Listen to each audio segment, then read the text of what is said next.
En la siguiente etapa, que sería de los 3 años a los 6 años, sería la capacidad de sentirse a sí mismo frente a los demás. ¿Qué pasa? Que eso se da cuando tú entras en contacto con otros, ¿no? Porque es cuando tú, a lo mejor, si eres hijo único, pues no has visto tantos niños juntos y no sabes cómo encajar en el grupo. Entonces, ¿cómo nos vemos en relación con los demás? ¿Cómo nos vemos en el grupo? ¿Qué rol adaptamos o conseguimos tener dentro de ese grupo? Va a determinar y va a sentar gran parte las bases de nuestra personalidad. Entonces, ¿cómo me veo yo a mí mismo dentro de un grupo? ¿Qué rol tengo? Ahora mismo, precisamente, otro de los temas que está surgiendo mucho es el tema de la identidad sexual.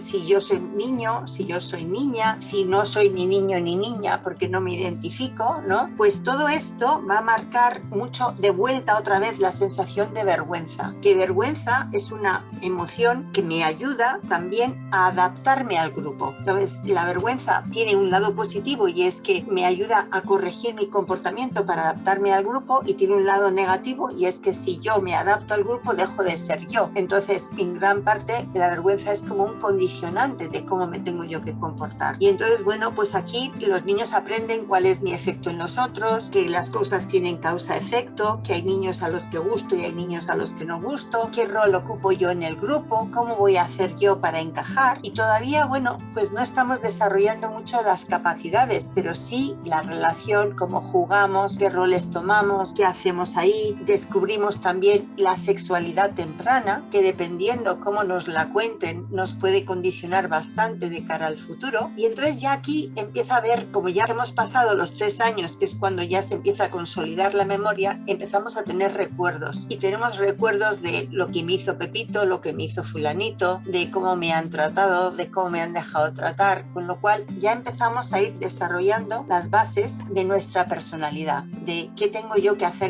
con mis emociones, las puedo expresar, no las puedo expresar, pruebo comportamientos por ensayo y error y miro a ver si esos comportamientos me hacen tener más atención, menos atención, si se quejan de mí, si no se quejan de mí, si quieren jugar conmigo, y todo eso va consolidando todo lo que es la base de nuestra personalidad y va haciendo que vayamos desarrollando muy poco a poco, pero muy bien consolidado, quién soy yo, qué hago yo aquí, que yo todavía no lo pienso porque estoy más en el contacto con el exterior, no tengo todavía esa capacidad de reflexión hasta que no cumplo más o menos los 7 años, pero ya empiezo a darme cuenta de la causa y efecto, empiezo a darme cuenta de mi relación en el grupo y empiezo a probar qué comportamientos me traen más beneficios o menos castigos o menos dificultades. Y sigo creciendo y llegamos a la siguiente etapa, que es la etapa entre los 6 y los 12 años. Y aquí es ya cuando me empiezan a enseñar destrezas, habilidades, cuando ya me empiezan a enseñar a estudiar y a pensar y a autorreflexionar. Y aquí es cuando me empiezo a preguntar qué sentido tiene lo que está pasando y qué sentido tiene el comportamiento que yo hago y cómo se portan los demás conmigo y qué película me cuento yo acerca de mí y qué película me cuentan los otros acerca de mí. Y aquí es donde se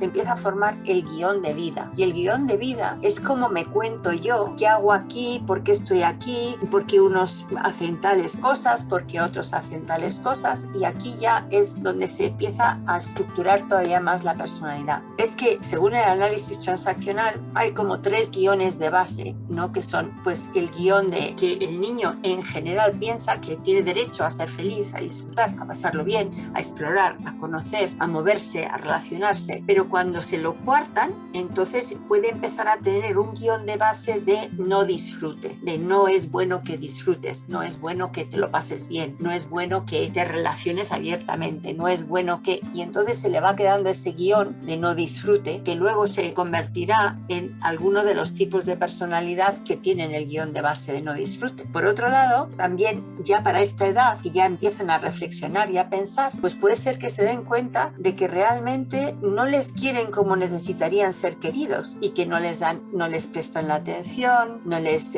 aceptan como son, que les quieren modificar todo el tiempo, no les muestran aprecio, no les muestran afecto, les quieren ir condicionando y no admiten que son personas que merecen un respeto por el mero hecho de ser y que son dignos de querer tener sus propias opiniones. Entonces todo eso ya va generando también el guión de desamor. Entonces hay otros 3 tipos que pueden tener de base base un guión de desamor. Entonces se contará su historia desde el desamor. Así como los otros se contarán su historia desde la falta de disfrute, estos se contarán su historia desde desamor. Luego hay un tercer guión de base y es cuando tú le preguntas a tus padres y buscas orientación y buscas protección y buscas que te expliquen cosas y o no saben explicarte o te descuentan cada vez que haces una pregunta o no les importan los sentimientos que tienes o los que no tienes. O cuando tú haces preguntas te ridiculizan por hacer preguntas o te dicen que no deberías preguntar. Entonces eso te hace dudar de tus percepciones, de tu pensamiento y genera en ti un guión de no comprensión, de a lo mejor no me estoy enterando bien, a lo mejor me faltan conocimientos, que le llaman el guión de miedo a la locura. A la locura es porque como no tengo muy claro lo que es correcto, lo que es incorrecto, las cosas que están bien, las cosas que están mal, cómo son las cosas, necesito contrastar mi opinión y cuando yo quiero contrastarla no me contestan correctamente y al final yo tengo la sensación de que a lo mejor no he percibido correctamente las cosas, ¿no? Entonces ya en esta etapa ya se van creando el guión personal en base a estos guiones, como quien dice, básicos, y de ahí me voy yo ya contando mi historia, percibiendo la realidad, contrastando con este guión de base y contrastando con esta forma de ver la vida que tiene que ver con las experiencias que he ido teniendo, ¿no? Y aquí empieza el niño y la niña empiezan a autorreflexionar de me gustan las normas que me imponen, no me gustan las normas que me imponen, soy responsable, no soy responsable, me dejan tener iniciativa, no me dejan tener iniciativa, las reglas que me imponen son demasiado estrictas, no son demasiado estrictas. Total, que de aquí se van generando ya un guión de base más un guión personal más una interrelación entre ambos que va generando una idea de nosotros mismos. Entonces, de 6 a 12 años es una época bastante confusa para muchos,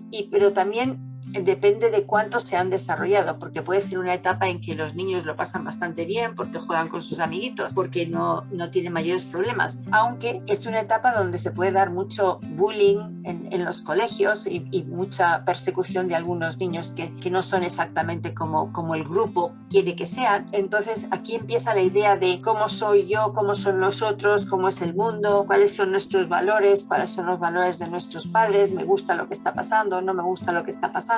Y todo eso nos va a ir dejando las bases de nuestra personalidad. Y pasamos a la siguiente etapa, que es la etapa de los 12 a 18 años, que esta etapa en realidad se debería dividir en dos, porque hay una parte de 12 a 14 y luego de 14 a 18, pero Erik Erikson en su día la dejó de 12 a 18 años, que es la etapa de la identidad, de cómo creo yo quién soy yo, ¿no? De quién soy yo y cómo sé quién soy yo y con quién me reúno, con quién no me reúno. Y entonces aquí todo lo que hayamos experimentado o experienciado en las etapas anteriores me lo empiezo a cuestionar. Por eso hay muchas dificultades en la adolescencia, ¿no? Porque si yo he aguantado, si yo no me he podido rebelar, si yo no he podido ser yo mismo, aquí sí que quiero rebelarme contra lo establecido. Y aquí es donde se daría la etapa de identidad y crisis de identidad. Y con quién me relaciono yo y con quién no me relaciono, ¿no? Y aquí hay mucho cambio, hay cambios físicos, hay los niños y las niñas cambian la voz, el pelo, el acné, que también empiezan a tener una idea de mi imagen, de cómo me presento, de cómo me ven los demás, de si me aceptan, si no me aceptan, si gusto, si no gusto, y genera un montón de crisis y un montón de frustraciones. Es una etapa muy difícil, donde, para colmo de males, los adolescentes no saben realmente lo que quieren, pero sí saben lo que no quieren. Y lo que no quieren es seguir lo que han venido teniendo hasta entonces. Es posiblemente una rebelión contra los padres. Entonces, es el momento en que se da mucho más esta crisis de ir en contra de lo establecido. ¿Y qué es lo establecido? Pues la familia. Entonces sería un momento ideal para que todos los adolescentes tuvieran un tutor externo que les ayudara con esto, porque normalmente se meten contra los padres, ¿no? Entonces aquí es cuando empiezan a saber si me quiero quedar, si me quiero marchar. Muchos niños se quieren escapar de casa, quieren romper las reglas, quieren hacer lo que les dé la gana. Pueden también empezar aquí la sexualidad emergente, ¿no? Todo el tema de probar, de confundir el sexo con el afecto, en fin, que es una etapa muy difícil, pero es una etapa que ayuda a consolidar la identidad de cada uno, ¿no? Y todo esto viene a consolidar nuestra personalidad, nuestra forma de estar en el mundo, que tiene que ver con cómo manejamos las emociones, cómo cómo manejamos nuestras necesidades, cómo manejamos nuestros hábitos, cómo manejamos nuestras creencias, porque ya habremos desarrollado una serie de creencias, cómo manejamos toda la forma de estar en el mundo, la forma de presentarnos, la forma de relacionarnos. Entonces todo eso va dejando ahí las bases de la estructura de la personalidad.